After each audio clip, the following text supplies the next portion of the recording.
A niche site's dead. Yes.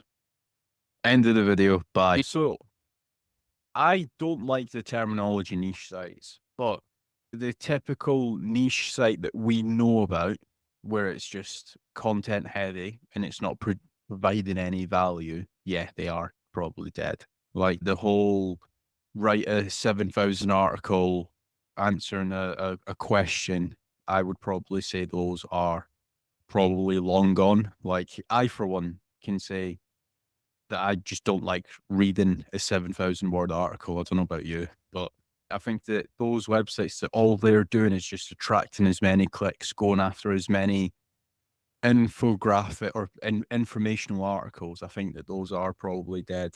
What's your thoughts? Yeah, I've seen the same. Like the sites that have survived over the last 12 months tend to be more like service or e-commerce related sites. The sites Mhm. that have been hit the most tend to be content heavy sites and affiliate heavy sites, right? Yeah, for sure. Like you've got, I say niche websites, right? So it depends what you consider as a listener of what a niche website is. But I'm just going to load up NerdWallet on Ahrefs and I'm going to show you guys this website because this is thriving. Entire screen. Let me know when you can see my screen. Can you see? Yeah. Yeah, there we go. NerdWallet, actually, if I just remove the UK subfolder as well, it's ranking for a lot. And you could definitely consider this as being a finance niche website, ranking for over 3.7 million keywords. They didn't really get impacted in the September helpful content update. It's took a little bit of a dip since December, but the grand scheme of things is earning a lot of money, this website. Now, what I really like about this website, and I think this is like a future-proof strategy, is they do internal linking very well. So on their homepage, their internal linking to all of their category pages and their spokes pages very well. And each individual, like for example, the mortgages page, they're internally linking to a lot of their most popular articles. They're the most important articles. Like I know Corey talks about source context a lot. These guys do a very good job of internally linking to their highest prioritization pages, and it's just clear as day as to what this website is about when Google comes and looks at it. Whereas with a lot of the niche websites that we're used to seeing, they just have a blog roll on their homepage, and you just don't know what that website's about. So in 2024 and beyond, would you set up a new niche site? So it depends. It depends on how much money I'm looking to invest in it. For example, if I've got 250,000, right, would I be interested in setting up a nerd wallet, or could I set up a rank and rent or a local business site, for example, or potentially an e-commerce store and earn a lot more money in a lot quicker period? I think the setting up a genuine, and I know everybody says this, set up a brand, right? But if I've got $250,000, right, and I wanted to set up a brand new website, I don't think that there's enough residual, or there's just not enough resistance in just setting up an affiliate website. I think that I would get a lot more bang for my buck, and I would get a lot more of an earn out in, let's say, 4 or 5 years' time if I was to go and set up a local business website or an e-commerce store website. So that's what I would be looking to do. So, for example, like I come from the background of ranking in iGaming, done it very well for many years, still ranking very well in the iGaming space. Would I go and set up a new iGaming affiliate site? Well, yeah, I probably would, because I've got the aged affiliate accounts where I can literally go and buy an affiliate site that's maybe earning, let's say, $1,000 a month, and I could flip out the affiliate accounts to mine, and I could start earning, let's say, 5K because my affiliate accounts just earn more. So, for example, like for anybody that doesn't know, in the iGaming space, if, say, for example, you're sending traffic through to Bet365, right? If you were to go and set up a brand new affiliate account with those guys, you might only get, let's say, £10 CPA and maybe 15% rev share. Whereas if you've got an aged account with Bet365, they might give you, let's say, £60 CPA, 40% rev share, something along those lines. So in some cases, it makes sense to go and set up a brand new affiliate or a niche website. In some cases, it doesn't. If somebody said to me, you don't have any of your old contacts, here's X amount of money, you need to go and invest it. What would you invest it in? I think that, personally speaking, setting up a local business site or potentially an e-commerce store it's a much safer bet. Yeah, how do you see, for example, there's a lot of affiliates and a lot of niche site owners who got clapped over the last 12 months. Maybe it was a helpful content update, maybe it was the spam update on March the 5th. And they moved over to sites like Reddit, for example. But how long is that going to last? Do you just see them? They're going to have to switch and adapt to something totally different at some point, right? I think SEOs are really funny creatures because we are like the ones that are going to stay in it for a long time. And maybe they don't want to set up a brand. There always will be a next hack. I don't know. I think I saw a tweet the other day, and people are now publishing posts to like the Samsung forums or something. It's crazy. There, there's I saw all sorts of stuff like this. Yeah, publishing to all these forums, but it's not going to last long, is it? It's just a little hack. Yeah, there's always. I think it's kind of like the SEOs are really good at finding a leak, and there always will be a leak. And it goes to, I think, like about 15 years ago, PlayStation came out and said that you cannot hack the PlayStation free. And within, I don't know, 10 days, GeoHot's had it hacked and it was jailbroken and stuff like that. And Google kind of has the same approach in it. You cannot do these 15 things. And then SEOs will find the 16th thing, and it's you didn't mention that one. I'm gonna earn $7,000 this month just by doing the 16th thing that you didn't mention. I think as SEOs, the ones that are always trying to find quick wins, quick hacks, there always will be a way to doing that. Do I think that it is a scalable business model that you can sell to, let's say, a investor? There's no chance you can go to an investment fund and say, by the way, I've got these 15 Reddit accounts and all you need to do is these 25 things and you'll earn this amount of money. They'll just look at you and laugh. Whereas if you were to go to them and say, here's this e-commerce store, it's been earning, let's say, I don't know, 10 grand a month for the past 2 years. This is the net profit margins. This is the gross profit margins. This is the actual genuine revenue, et cetera, et cetera.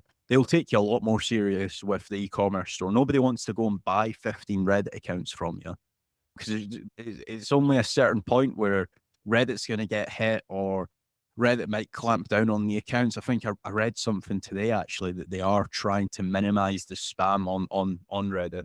Medium is shutting down accounts too. Yeah, I think it's if you guys are in it for a quick buck, definitely do the Medium posts, the LinkedIn posts. But if you actually want to build something that's a sellable asset, then think of something. Maybe use that quick win money to invest into building a brand. But without going down the build a brand bra sort of meme of 2020, if you had to put everything, there we go. There we go. If you had to put everything, all of your time, all of your energy, all of your resources into one project, what would it actually be? My YouTube channel. Like the thing is, it's like I can reach, and I know we're talking about this and views are down and stuff like that, but I can reach a very wide spectrum of people. It might be 500 people, it might be 1,000 people, stuff like that. And I can very quickly, because I'm experienced in that, I can very quickly win people's opinions over and I could turn them into clients or I could turn them into consultancy calls or selling links or whatever the case may be. You do it as well. You do it very well. I think that we should probably be playing to our strengths and having a good camera presence. Not everybody can do that. Having a good SEO knowledge. Not everybody has that. And having a good upload consistency. Not everybody does that. So if you can do those three things, you're going to win over a lot of people very quickly. Like you've done it. But again, that's just my strengths. Whereas you might speak to, let's say, James, for example, and he might say, actually, I would go down the investment route. he would maybe invest in a lot more businesses as opposed to setting up new. So it comes down to what your strengths are. If say, for example, you've got 5 million sat in the bank, you might say, right, I'm not going to set up a brand new YouTube channel because that's definitely not worth my time. I'm going to go and buy Julian Goldie's YouTube channel, or I'm going to go and buy a stake in juliangoldie.com or your agency. I'm going to buy 10%. And then he's going to do the brunt work, but I'll bring in that person might be head of operations. He might be really operationally savvy, and he might be able to bring something to the table at that point. So I think it's all about playing to your strengths. The other thing I wonder though as well is like, if you're good at guys guys and girls who got hit over the last 12 months, right? If your niche site got hit, you've still got that knowledge. You're not like less smart than you were previously. You still have a lot of good knowledge on how to make money with SEO, but it might be that if you worked and partnered with a 7 or 8 figure company, the amount of value and therefore the amount of value you would get back from working with them, potentially as a consultant, a client, an agency, or a freelancer, is going to be far higher than if you started out your own niche site from scratch again today. Yeah, definitely. Like again, we're going down the lane of partnerships. When I say build a brand, you don't need to build a brand from brand new. You can buy a brand. You could invest into a brand. You can do all of these things, and they might already be doing PPC. They might already be doing some form of Facebook ads. They might have a YouTube guy. All you need to do is just do a good SEO strategy. Maybe do a topical map, build a few links, and you're booming. Like they're already taking into consideration all the other moving parts. So you don't need to worry about doing that. I feel like whenever anybody says build a brand, it sounds like they're talking about going from scratch. And you don't actually need to go from scratch. Why do you not, I don't know, reach out to NerdWallet or reach out to whoever and say, hey, I've got this SEO experience. I feel like I can provide a lot of value. What do you think?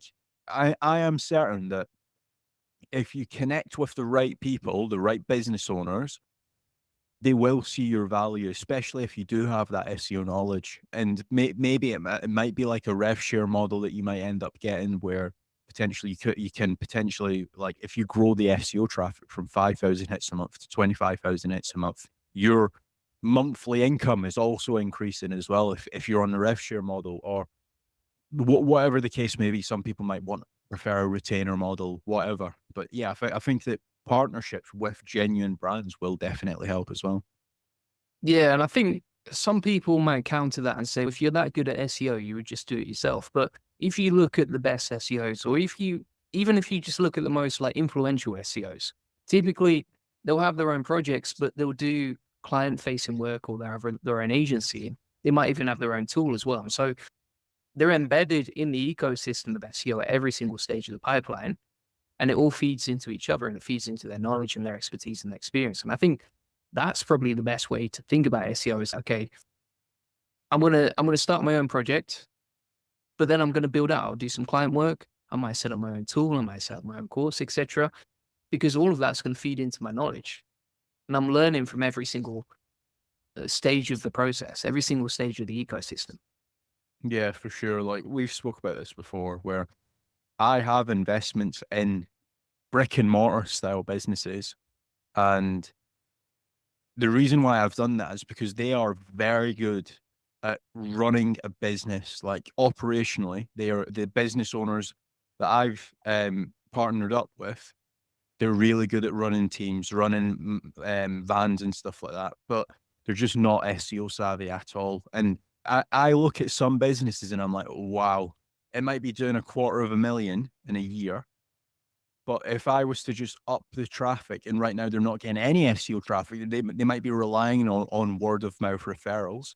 If I was to just get them 2 leads a month, that would double the business revenue. So there's all of these different ways that you can definitely do partnerships. Like, for example, it doesn't even need to be like, let's say, for example, you are on ground zero, day zero right now. You could go and reach out to a load of local businesses and say, hey, I'll do your SEO completely for free. let's split the revenue. You're already doing, let's say, 10,000 a month in revenue. Anything above 10,000, let's split it 50-50. And if you are a good SEO, you would get that to work. So, yeah. Awesome. So, yes or no question, are niche sites dead?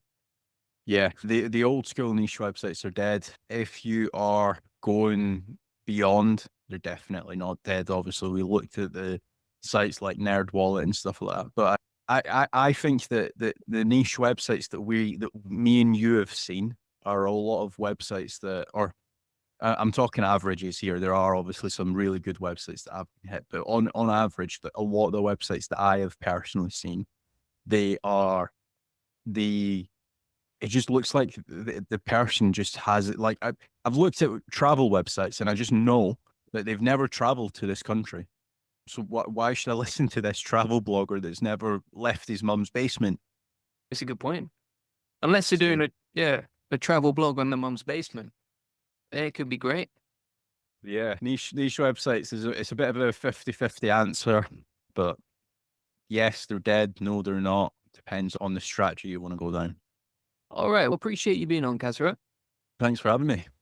Thanks to everyone for watching. So if you want a free SEO strategy session on how to get more leads, traffic, and sales to your business, feel free to book that in. Links in the comments and description. We'll give you a free SEO domination plan. This will be a one-to-one call where we'll answer any questions you have.